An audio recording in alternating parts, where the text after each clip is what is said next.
Imagine a map so strange it should not exist. A parchment chart that seems to show lands across the Atlantic centuries before Columbus ever set sail.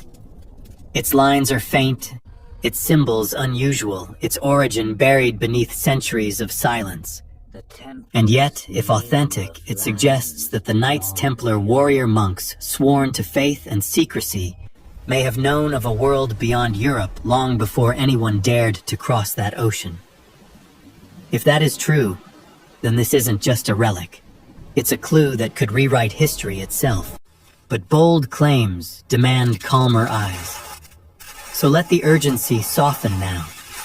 Imagine the sound of parchment crackling under candlelight ink lines glimmering in shadow. The mystery doesn't rush at us, it invites us. One clue at a time. One fold in the map. One secret waiting to be told. The Knights Templar are most often remembered for their swords, their crusades, and the tragic fire that ended their order. But behind the clang of armor and the roar of battle, there was another side to them, a quiet, calculated mastery of navigation trade and coded record-keeping. When whispers emerge of a map tied to their name, the mind naturally hesitates. Could it be forgery? Could it be fantasy? Or could it be the last surviving trace of a knowledge network so vast that it spanned seas and centuries? Tonight, we walk slowly into that possibility. We'll follow symbols no one explained, compare outlines that don't belong, and ask questions scholars rarely dare to print. Before we venture further into the shadows, take a moment to subscribe so you never miss a secret that history has tried to forget. You picture the Templars as armored knights, but just as vital as their swords were the keels of their ships.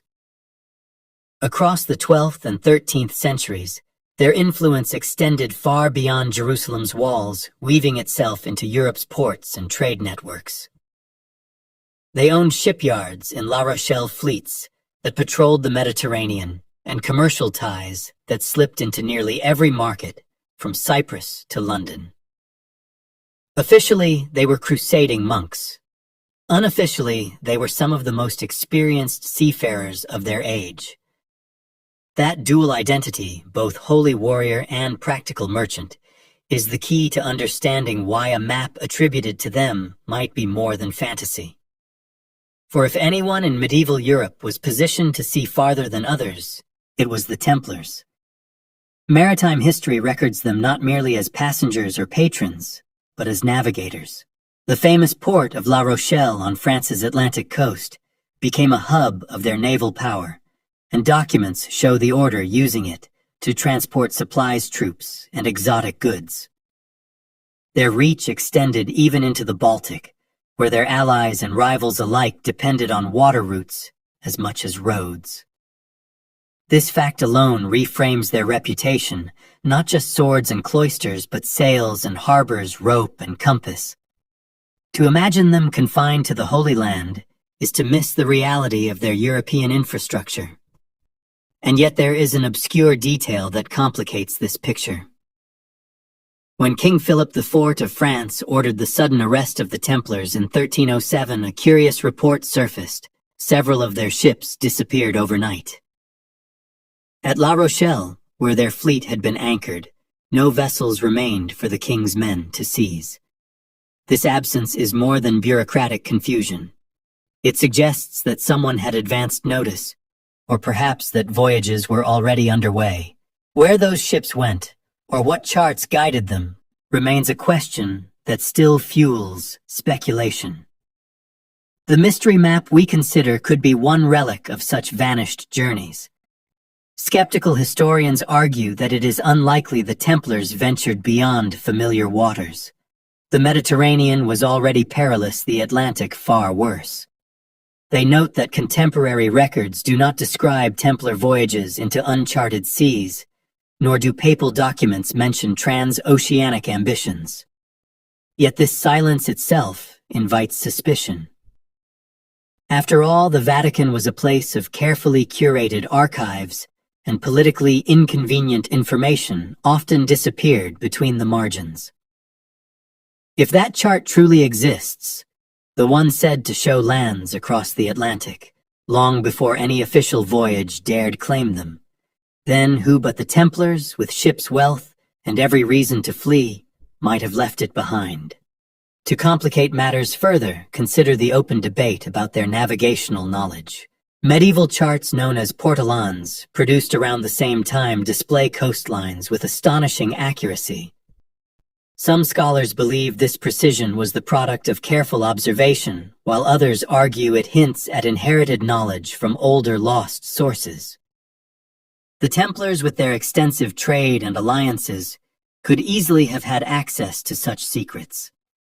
If fragments of ancient cartography survived anywhere in Europe, the order was well placed to preserve them.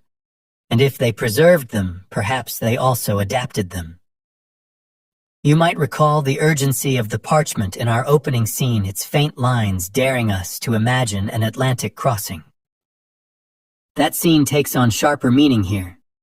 A military order with missing ships, a headquarters at a western-facing port, and a reputation for coded secrecy, all these elements shape the possibility that they were more than knights. They may have been a brotherhood of navigators quietly aware of horizons their contemporaries refused to believe in. Whether they used that knowledge is an unsettled question. Whether they mapped it is the mystery that draws us deeper. If you lean close enough to history's quieter corners, you hear the sound of pages rustling in the dark. Not the bright vellum of illuminated gospels displayed on cathedral altars, but the hidden papers stored in back rooms copied by half-tired monks, and shelved in libraries that locked more secrets than they revealed. It is within these monastic archives, repositories of both piety and politics, that the whispers of strange nautical sketches first appear. The Templars, though warriors, were bound to monasteries through their vows, and monasteries in turn were the keepers of parchment. If a curious chart survived, it would have been rolled into one of these collections concealed in Latin shorthand that only the initiated could decipher. Several accounts from later centuries suggest precisely this: odd fragments of maps, tucked into codices, whose official purpose was devotional. Pilgrimage manuals, saintly biographies, and theological commentaries sometimes bore marginalia that looked suspiciously like coastlines. One monk's idle doodle is another scholar's treasure, and in some cases these so-called doodles align too neatly with geographical shapes to be dismissed as random. Though the authenticity of such sketches is debated, their very existence supports the idea that the Templars, or their allies, stored unconventional knowledge where few would think to look. An obscure detail